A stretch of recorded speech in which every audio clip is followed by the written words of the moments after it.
فرماتے ہیں کہ میں نا مزدور لینے گیا، بغداد کے چوک میں مزدور بیٹھے ہوتے تھے، تو میری ان مزدوروں میں سے نا ایک نوجوان بچے پہ نظر پڑی۔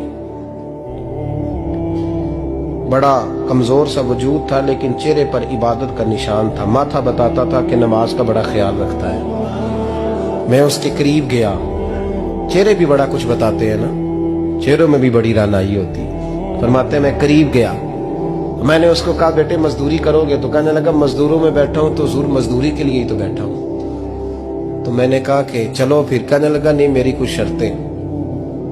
میں نے کہا بتاؤ؟ کہنے لگا پہلی شرط یہ ہے کہ لوگ 4 دینار دیہاڑی لیتے ہیں، میں 3 دینار لوں گا۔ میں نے کہا یار بھائی تو بڑی بہترین ہے، باقی بھی اس طرح کی رکھ لیں۔ اس نے کہا حضور دوسری شرط یہ ہے کہ میں آپ کی مکمل بات مانوں گا لیکن جب اذان ہو جائے گی پھر آپ کی نہیں سنوں گا۔ تیسری بات اس نے یہ کی کہ حضور میں آپ کے گھر میں کام کروں گا پر آپ کے کسی سوال کا جواب نہیں دوں گا۔ کہتے ہیں میں نے کہا یار تو بڑا عجیب ہے، شرطیں تو مالکوں کی ہوتی ہیں۔ کہنے لگا جی بہرحال میں شرطیں لگا کے جاتا ہوں۔ فرماتے ہیں میں اسے گھر لے آیا، کام میں نے اس کو بتایا تو جو کام مزدور سارے دن میں کرتا ہے نا اس نے 2 گھنٹے میں کر دیا۔ ہمارے مزدور سگریٹ پینے میں بھی تو آدھا گھنٹہ لگاتے ہیں، وہ چائے پینے جائیں تو پونا گھنٹہ وہاں۔ ان کو بھی تو دیانتداری کرنی چاہیے کہ نہیں کرنی چاہیے؟ نے معاہدہ کیا ہے نا جی تو پورا اترنا چاہیے نا۔ کہتے 2 گھنٹے میں، اب کام جب بندہ شروع کراتا ہے تو کام اور نکل آتا ہے۔ کہتے کام میں نے اس کو اور بتا دیا، وہ کرنے لگا۔ اس نے مٹی نکال کے رکھی تھی باہر رستے میں، تو اذان ہو گئی زور کی، اس نے وہیں کدال چھوڑی کئی اور چلنے لگا۔ تو میرا بیٹا کہنے لگا اس کو ذرا برابر کر دو۔ کہنے لگا چپ کر جا، تیرے باپ سے بات ہوئی تھی، جب اذان ہوتی ہے تو میں کسی اور کی نہیں سنتا، صرف اللہ رسول کی سنتا ہوں۔ کہتے ہیں مسجد چلا گیا، نماز پڑھ کے آیا تو دوپہر کا وقت تھا۔ میری بی بی کہنے لگی اس کو کھانا کھا لے۔ کہتے ہم نے کہا کھانا کھا لو، تو کہنے لگا میں نے روزہ رکھا ہوا، رمضان بھی نہیں تھا، نفلی روزہ رکھا ہوا۔ فرماتے ہیں شام ہوئی، میں نے 3 دینار دیے تو میں نے کہا تیرا نام کیا ہے؟ کہنے لگا میں نے آپ سے کہا تھا میں کسی سوال کا جواب نہیں دوں گا۔ کہتے وہ چلا گیا۔ اگلے دن میں پھر لینے گیا اسے، کام کچھ اور نکل آئے تو لوگوں نے بتایا وہ صرف ہفتے والے دن آتا ہے۔ میں نے کہا کیوں؟ کہنے لگے جی وہ کہتا ہے میرا ہفتے کا خرچہ 3 دینار ہے، جب 3 دینار کما لیتا ہوں تو باقی سارا ٹائم اللہ رسول کی ذکر میں گزار دیا کرتا ہوں۔ فرماتے ہیں عجیب۔ اگلے ہفتے میں پھر لینے گیا، میں نے پورا ہفتہ انتظار کیا کہ کام اسی سے کرانا ہے۔ میں جب گیا تو میں نے کہا چلو، کہنے لگا میری شرطیں یاد ہے نا؟ اور میں نے کہا یاد ہے بھائی ساتھ چل۔ فرماتے ہیں کام کرایا، 2-3 ہفتے وہ آتا رہا۔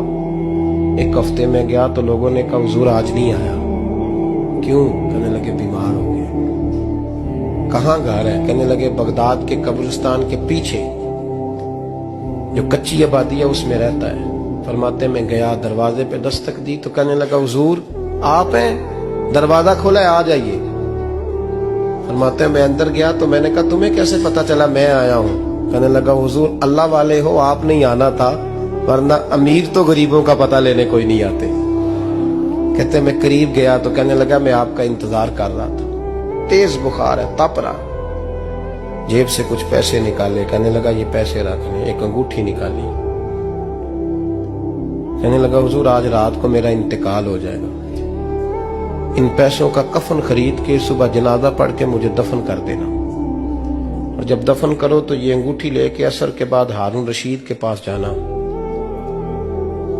آپ اسے کہنا میں نے ملنا ہے پر وہ آپ کو ٹائم نہیں دے گا، آپ اس کو آواز دیجئے گا کہ تیری ایک امانت ہے میرے پاس، پھر وہ آپ سے ملے گا تو انگوٹھی دے دیں، پھر آپ میری طرف سے فارغ ہیں۔ حضرت فرمانے لگے تیرا نام؟ اور کہنے لگا حضور وقت تھوڑا ہے، آج رات میں نے جانا ہے، بڑی لمبی معافی مانگنی ہے رب کریم سے، اگر مناسب سمجھے تو مجھے اپنے رب سے تنہائی کر دے دیں۔ فرماتے ہیں میں آ گیا اور اس کی باتوں نے مجھے ساری رات سونے نہیں دیا۔ فرماتے ہیں صبح بڑی مشکل سے سورج نکلا، میں گیا دروازے پہ ہاتھ رکھا تو دروازہ کھلا ہوا تھا، اندر داخل ہوا تو خوشبوئیں میرا استقبال کر رہی تھی، جب چہرے سے کپڑا ہٹایا تو اس کا تو انتقال ہو چکا۔